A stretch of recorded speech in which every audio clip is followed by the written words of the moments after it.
There's such a tendency, I think, to sort of measure our worth as mothers in terms of time expenditure, like how much time are we actually spending with our children? And if it doesn't measure up to some perceived standard, then we're not being a good enough mother. Hello, hello. This is Samantha Saxby with another episode of Moms with Benefits. And today I could not be more excited for our guest. We have Dr. Molly Millwood. I'm going to be honest, this is a little bit of a pinch me moment here. My son's about to turn a year, but when I was in 5, 6, 7 months postpartum, things were very dark. And then I stumbled upon Dr. Molly Millwood's book, and it felt like there was somebody who understood me. There was a new light, and I just felt validated. And I just cannot say enough wonderful things about the impact her book has had on me. Super excited about where this discussion goes today. And so, welcome, Dr. Molly Millwood. Thank you so much for having me and for those kind words about my book. It really makes me happy to hear what impact it had on you. Yeah, it was massive. And so I'd love to just start, where did the inspiration for this book come from? And before we get too far along, for those listening, the book is called To Have and to Hold: Motherhood, Marriage, and the Modern Dilemma. So where did the inspiration for this book come from? Well, it came from my own experience becoming a mother and my unique perspective, or fairly unique perspective, as a clinical psychologist. So at the time that I became a mom, I was working full time as a professor and then part time as a psychotherapist. In my academic life, I was studying the transition to parenthood and what effect that has on women as individuals, what effect it has on couples and marital functioning. So that was sort of my area of research and scholarship. And then in my clinical practice, I was working mostly with new moms and couples. And then I had a baby. And so I was really sort of steeped in it in every possible way.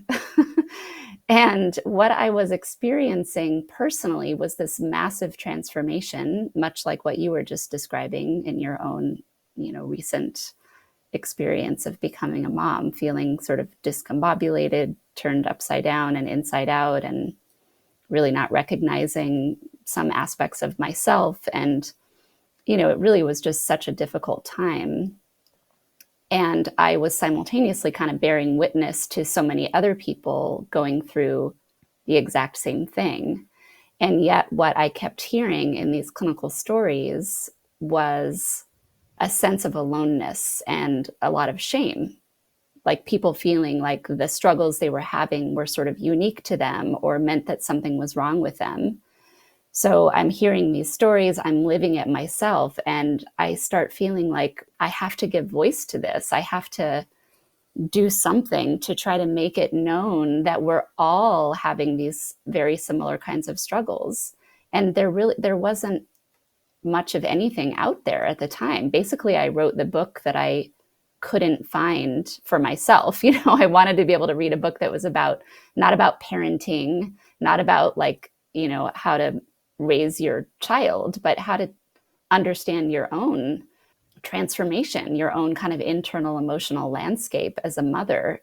Those books were very hard to come by in comparison to, the thousands and thousands of books about pregnancy and childbirth and parenting. So that's a long-winded answer to your question. It was, both a kind of a personal experience and a professional experience, and how those intersected to inspire me to write this book. It's inspiring to hear that because, we've talked to so many amazing moms, especially those that are just in their newly transitioned into motherhood, Mm-hmm. and they have this sense of fire, this fuel that they have an idea to help other moms, and Mm-hmm. they just go with it. And it feels like sometimes the transition to parenthood can unleash like what you're supposed to do in this world, or how you're Mm-hmm. supposed to kind of make it a better place. So it's just wonderful to hear that feels like it was part of your story as well with this book. Yeah, and just to infuse that with a little dose of kind of realism, it also took me a very long time. So I got the idea to write this book when I was a new mom. I'm going to say it took me probably 10 years to actually, I wasn't working on it constantly that whole time, of course, but it was a good 10 years later that I was at the point where I had a book proposal and sort of things got set into motion. So that's another thing that looking back, I can see my transition into motherhood really opened this up for me. But at the time, it felt sort of like an impossibility, like I want to Mhm. write this book. And yet, how can I possibly find the time to do that? And eventually I did, but it was a slog. It took a long time. Thank you for including that because I do feel like there's this pressure as a mom to feel like you have to jump right back into work and jump right back into like excelling and all the other parts of the pie chart in your life, if you will, to use some of your Yeah. research that I think we're going to talk about. And so, what is your perspective on seasons of motherhood or having certain expectations with yourself as you evolve throughout motherhood? Anything either from your clinical perspective or your personal experience looking back now that you're a more seasoned mom? Yeah, well, we could talk and talk about expectations and the role that those play, because I think, in a very broad sense, as you just referenced, people enter into motherhood or parenthood with an expectation that it's going to be sort of a temporary blip and then things will soon enough go back to normal, back to the way they used to be for the most part. And that's just such a falsehood. And I think that when we hold those kinds of expectations and then we find that we can't just bounce back and immediately jump into things and get as immersed or be as productive as we used to be, then of course we start to feel terrible about ourselves and wonder what it is that we're doing wrong and why can everybody else do this, but we can't. So I really like to advocate for people to be gentle with themselves about timelines and about energy levels. Those things are not going to return to anything resembling normal on any sort of quick timeline after becoming a parent. So I guess, kind of looking back, what I can see is that things were like opening up for me and I was making an important contribution and embarking on this significant endeavor. But at the time, it didn't feel that way. So maybe that's the best perspective I can offer, is that for people who are sort of freshly in motherhood and it's this early season, it's likely not feeling like a time of productivity or a time of creativity or generativity, and yet it may very well be things are likely getting opened up. I think I wrote about that in the book too, that the sort of this idea that certain channels get unlocked in motherhood and we get in touch with things that we had not before been in touch with. At the time when you have a young baby, it does not feel like anything sort of expansive or generative is happening. It feels very constrictive and very depleting. And so, a lot of our listeners are moms, of course, expecting moms, and a lot of them are the breadwinners for their family. And so, Mm-hmm. we know that, there's a common stat 85% of household purchase decisions are made by mothers. 41% of American households with children have women as a primary breadwinner. I mean, that's another additional pressure layer onto moms, particularly in parenthood, in the transition to parenthood, and they have to deal with leave or lack thereof and the motherhood penalty, the impact on their career. And so I want to read a quote from your book that when I read it, I was just floored because I had never seen these words put together in a sentence like this. You said, I have to wonder, why am I not also hearing stories of husbands who say, I don't want my wife to have to get up with the baby at night when she already has such long days of taking care of him with no help. I can at least ensure that she faces her next day of mothering with a good night's rest. And that to me was like, whoa, like mind boggling because regardless of what all moms work, right? All moms work. It's just Mm-hmm. some get paid for it. Just talk to me about that quote and that whole concept and where your mind goes. Well, as I recall, the context for that quote, the part of the book that you're reading from, was about all the ways in which this sort of invisible male power infiltrates our experience of motherhood, of course, particularly if we're in a heterosexual relationship. And so I was talking about how women will, without even consciously knowing it, will take all kinds of steps to sort of protect the well-being of their husbands or their partners, even in the early postpartum period when women are so completely, as I said earlier, discombobulated, turned upside down and inside out, physically recovering, sleep deprived, et cetera, et cetera. Even in that period of acute stress and strain and physical kind of recovery, we still see all this evidence of women making sure that their husbands are okay. I think I told the story in that same chapter of a friend of mine who was at the grocery store getting things to make soup for her sick husband the day after her baby was born. And these are not what I wanted to try to point out in that chapter is that these experiences are happening in the context of what appears to be a fairly egalitarian relationship. We're not talking about sort of old school, super traditional arrangements in which, like, this friend of mine, for instance, thinks it's her job to take care of her sick husband. She just sort of did it, like, oh, he's sick and he needs soup. And it didn't really matter to her that she had just given birth. So I was trying to highlight that even when we go to great lengths to sort of create egalitarian arrangements, even when we have achieved those to a certain degree, in the context of parenthood, we often revert to more traditional gender roles, and we often sort of generate and reproduce these gender inequities that we don't even really consciously know exist, or we don't consciously know that we are contributing to those. I want to ask why. Like, do you have guesses? Is there research as to why we default to those? That's such a good question. I mean, certainly there isn't research on that, I don't think, because it's more, well, if there is, it's not in my field because it's probably more sort of sociological research. I just think these things are so ingrained. We are socialized at a very deep level from the beginning as either females or males to behave in particular ways. And that sort of caregiving programming can be so fixed in women because from the very beginning we were kind of shaped and socialized to be in that caregiving role. So I don't know. I mean, I'm probably not giving a great, you're asking me, I think, like, why is it that we default to these gender roles? Yeah. And I know it's such an Tough obvious question. Yeah, question and I yet know. one that I've not, like, well, just because they're Yeah. so sort of woven into our sort of fabric of being human, being socialized the way that we are. Yeah.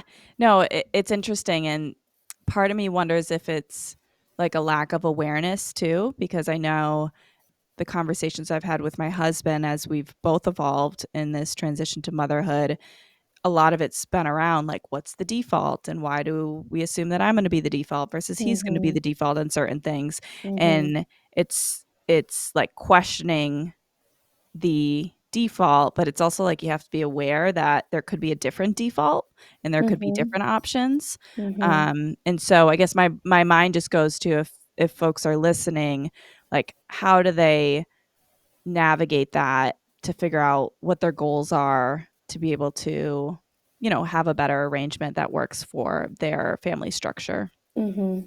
Yeah, I think it's just a matter of sort of checking and rechecking how, what, on what basis are we making choices as individuals and as a couple?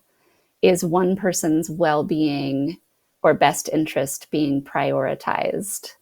We're not going to be able to hold that in awareness constantly, but if we're facing some sort of decision, like who's going to stay home with the baby, or who's going to do drop off and pick up from daycare, when we make those decisions, I think that we really need to sort of think at a deeper level about whether some kind of insidious societal patriarchal notions are in the mix and are driving those behaviors. Totally. Yeah, the babysitting example is one that my husband and I joke about all the time. If I'm going out, he'll be like, "Okay, it's my turn to babysit." He's like saying it ironically because Uh-huh. it's now part of our, language and dialogue that we use that, he's not babysitting, he's just parenting. And so Yes, yes. I think I wrote in the book, like, what man in the history of the world has ever referred to his wife as babysitting when she's with the baby, right? Right, And yet right. husbands get referred to as babysitting all the time. Yeah, yeah. Yeah. So, all right, well, I'd love to dive into I thought the pie chart in relation to identities and Mhm. how that is different for both working women and working men, like the research there. So, do you mind kind Mhm. of giving an overview of what that research was and how it may best relate to those that are listening that are likely working moms Mhm. and trying to get it all done? Yeah, that's some of my favorite research because I think it's such an interesting sort of visual way to look at this issue. So this was done at UC Berkeley, and it's fairly old research at this point, but it has been replicated. The idea was that expectant parents were asked, so during pregnancy, before the baby was even born, moms to be and dads to be were asked to sort of partition their identity pie into different parts of who they are, like, mother, worker, sister, friend, daughter, etc. And what was found was that even before the baby was born, there was a difference between moms and dads in how much of their identity pie they devoted to this identity of being a mother or a father. The mother identity, even before the baby was born, was bigger than the father identity. What was especially interesting was that I think it was by 18 months after the baby was born, the mother, for mothers, the mother slice of the pie was twice as big as the father slice of the pie was for fathers.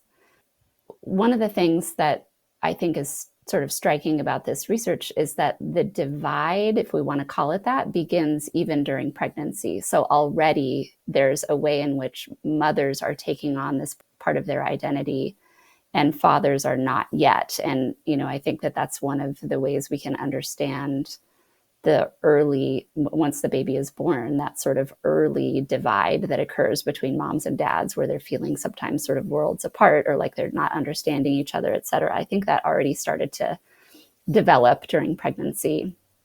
But the part about that difference being so great at 18 months also suggests that it really isn't just something about a mother going through this transformation in her body, and that you could sort of dismiss it, the finding that occurs during pregnancy, right? By saying, well, of course, the mother is carrying the baby in her body. So, of course, that part of her identity is bigger. But the difference is huge at when the child is 18 months old. So, we're really talking about how the motherhood identity at that point not only takes up more of the identity pie, but it also has sort of snuffed out or eclipsed other parts of that woman's identity. And that was the other thing that was very interesting about these findings, is that it appears for men that they can kind of incorporate the fatherhood identity without losing all the other aspects of their identity. And that's not what happens for women. And that is not a conscious choice by any stretch. It's not like women are saying, oh, let me forego all of these other parts of my identity so that I can focus exclusively on being a mother. It's not about that. It's about not having the energy or the resources.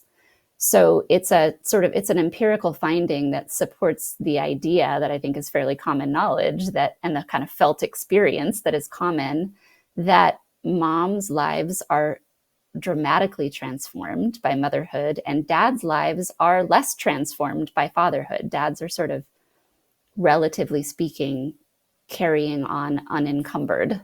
Not that their lives aren't changed, because of course they are, but relatively speaking, that's the key phrase here. And, some really additional interesting research showing that it isn't the sort of number of hours that moms and versus dads spend in childcare, leisure time, domestic labor, etc.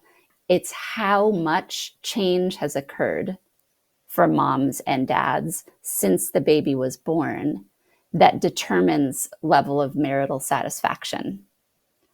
So, stated a little bit differently, it isn't so much that there's a magic number and that if, moms and dads can get it just right, then they're going to be happy. It's more that the burden of change needs to be relatively equal between moms and dads, meaning both people need to feel like their lives have been pretty significantly changed by the presence of this baby. And the levels of dissatisfaction in the marriage are highest when dads, this is a kind of a very particular finding, but one that always stays with me because it's so striking, that when dad's amount of leisure time doesn't change from pre-baby to post-baby, the marriage is in worse shape. There's lower marital satisfaction. It's like, well, of course, because shouldn't his leisure time have changed with this, monumental event? And yet it hasn't. So something's wrong with this picture. Yeah, this is kind of joking in the TikTok world, but the concept of dads going golfing every Saturday morning for 4 hours. And there was this trend, I think it was last summer, of the moms are going to golf on Sundays then. And the husbands are like, whoa, whoa, whoa. What do you mean? It's like, you play on Saturdays. I can play on Sundays. And it's so wonderful to have this research out there that can give us more insight into this transformation. I think one of the titles or subtitles in your book was something about not postpartum depression, but postpartum transformation. Mm-hmm. And I felt like that resonated with me because it didn't feel like I was clinically depressed in my Mm-hmm. postpartum era. I mean, I'm a year out, so Mm-hmm. I don't know, I still kind of consider myself postpartum. I'm still Mm-hmm. navigating. It just felt like there was this transformation that was Yeah. happening, and I just had no freaking clue how to tackle it. So when there are moms going through this transition, do you think from your research and from your work with your clients, do you feel like there is a way to prepare for this while you're expecting, like while you're pregnant or while you're planning for kids? Or do you feel like it's just about having the right resources at the right time when you are postpartum? I'm going to say it's a little bit of both. I think it is truly one of those things that you cannot anticipate accurately, no matter how much people might tell you what it's going to be like. You can't know until you're in it exactly how dramatic the change is. So I don't want to mislead anyone into thinking like if you just do your research and if you just read the right things, then you'll know what this is going to be like.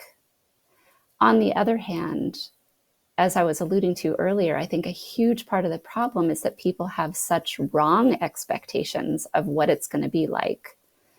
And holding those expectations is what sets people up to suffer. They feel so much shame and so much sort of bewilderment, like, what is going on here? This isn't how I thought it was going to be. So, how do we deal with the problem of those wrong expectations? We do that by speaking more honestly about what it's really like. Hmm. And that is, again, why I wanted to write this book.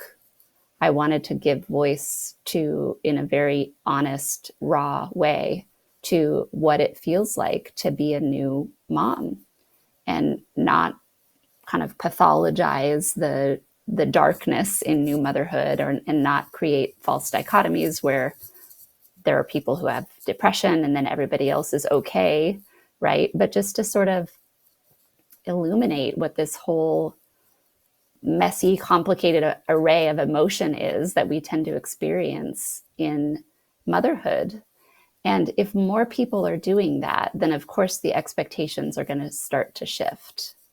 People are going to enter into motherhood with more realistic notions of what it's going to be like, and they're not going to be quite so floored when they find that it's incredibly challenging. And then on the couples front, I would say sort of the same thing. There needs to be honest dialogue about how much marriages are strained by new parenthood and how great a risk there is that there will be a reversion to traditional gender roles, even if you worked really hard to create an egalitarian arrangement. people just need to know that that those risks are lurking there, and that a great deal of sort of caution and intention and consciousness is required to kind of resist those inclinations. Absolutely. I want to dig in more to the shame piece. I've had a lot of conversations with working moms that feel like shame is one of those pieces that comes up a lot for them, Mm-hmm. for enjoying their career, for wanting to be purposeful with their career, for enjoying a day at work versus, when they have a whole day with their kid. And so, any research or any anecdotal stories that you have related to that working mom and shame concept? Yeah, I mean, I've thought so much about this. I've had so many conversations with clients. One of the things that comes to mind is that, speaking of kind of false expectations, I think that we tend to enter into motherhood expecting that we will not only enjoy every moment with our babies or our children, but that we will be kind of lifted up by our experiences of motherhood, that we will be tapping into all kinds of joy and inspiration by being mothers. And the truth is that that is often not the case. And that's not to say, again, I like to stay away from any sort of absolute thinking or black and white thinking. So it's not like mothering is all exhaustion and no inspiration, or it's all joy and no sadness or anger or frustration. It's a whole messy mix. But I think there's this expectation that what we're built to do, what we're designed to do, is be moms and take pleasure in our children and be happy and satisfied in that role. And what so few people understand is that we have a kind of inherent within us tension between, well, it's sort of two different sets of tension. Let me see if I can describe this clearly. That we need to be in connection with others, and we also need to be separate and autonomous.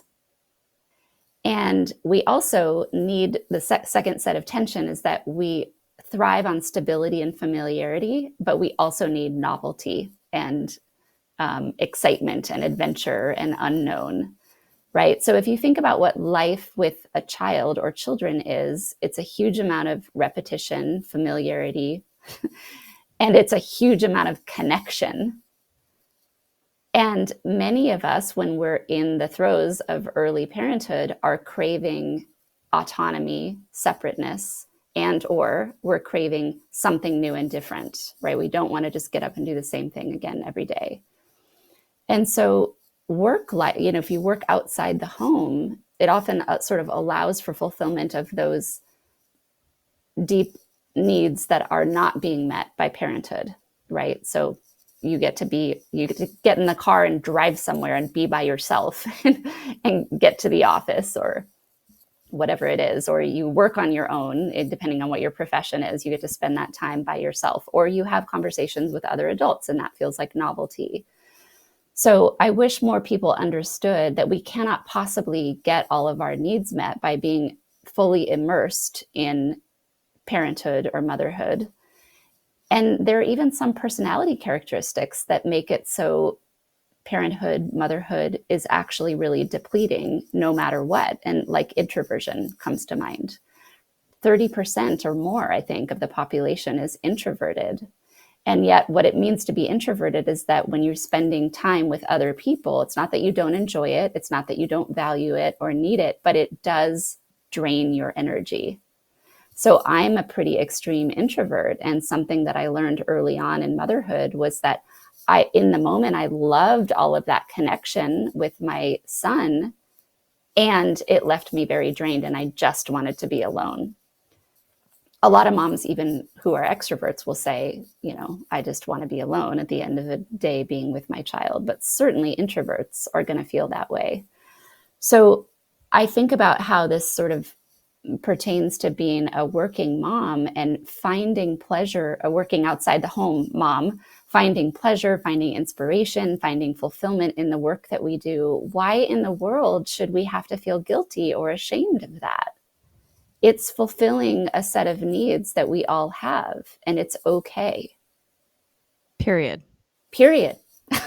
Yeah. Like, why would it be fulfilling to spend all of our time with our children? It usually isn't for most people. I also, on a related note, there's such a tendency, I think, to sort of measure our worth as mothers in terms of time expenditure, like how much time are we actually spending with our children? And if it doesn't measure up to some perceived standard, then we're not being a good enough mother.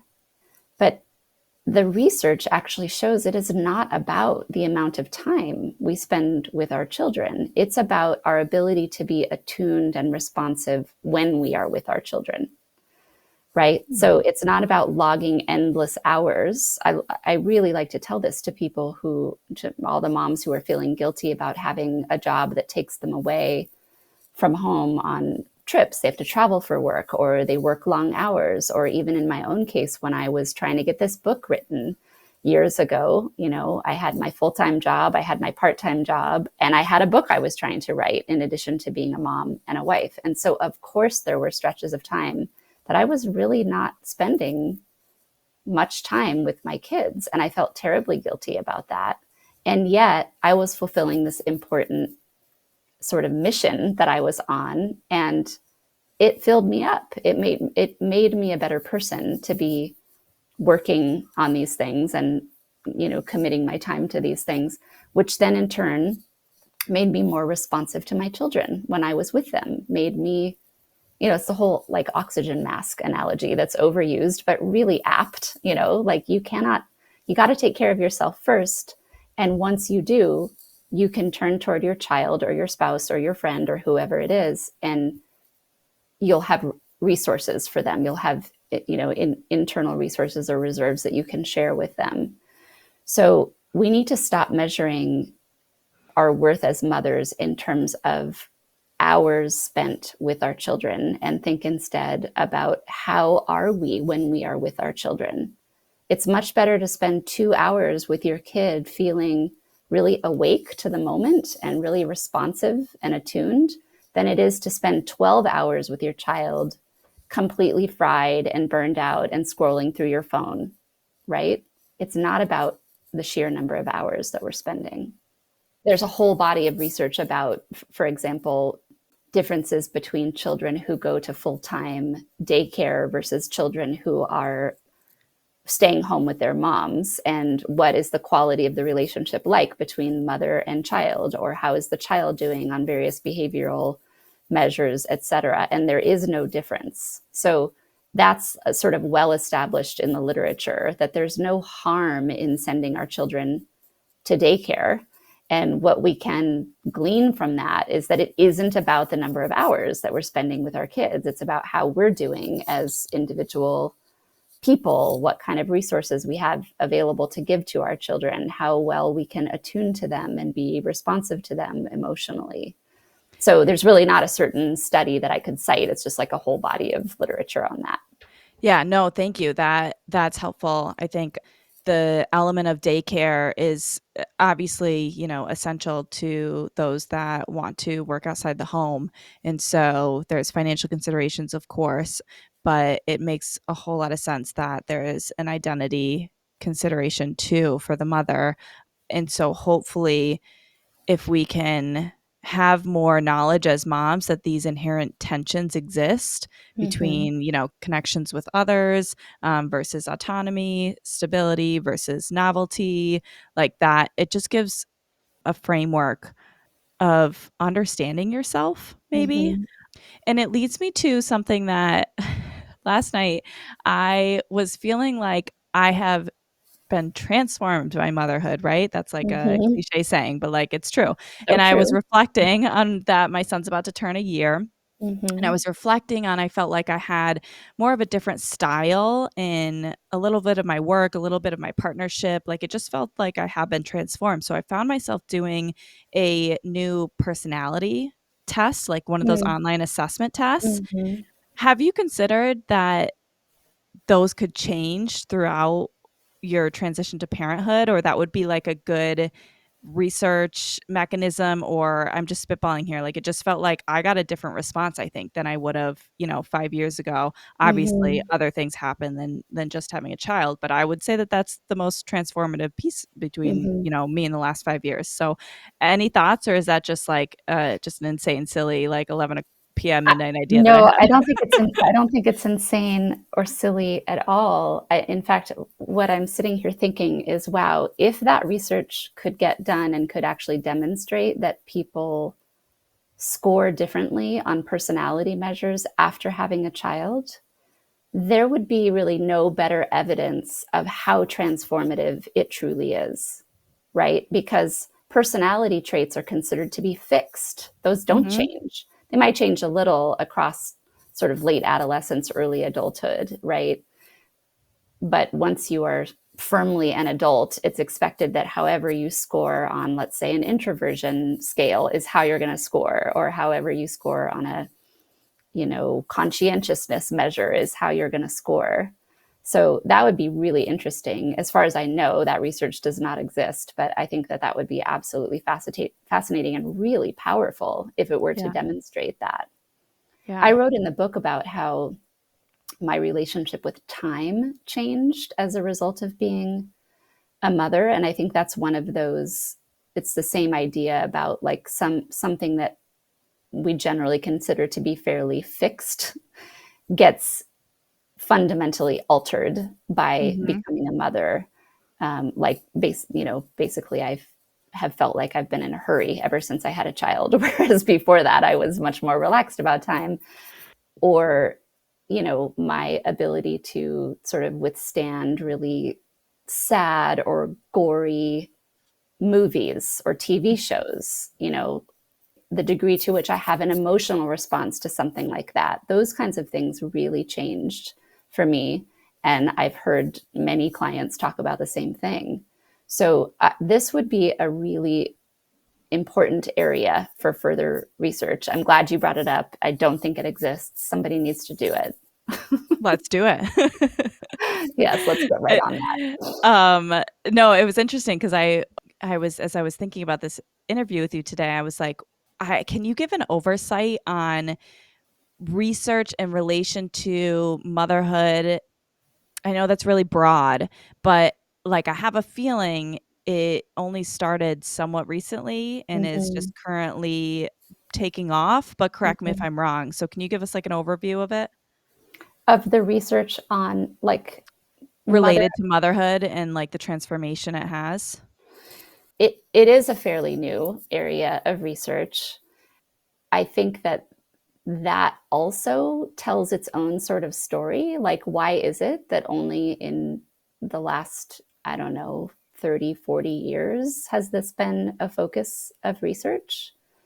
What does that mean about our sort of social constructs and our notions of what it means to be a woman? Like, nobody was really devoting any scientific energy toward understanding what happens when women become mothers. It was just, a given. That's what 90% of women do. And it's what we're built to do. And why bother even studying what happens after that?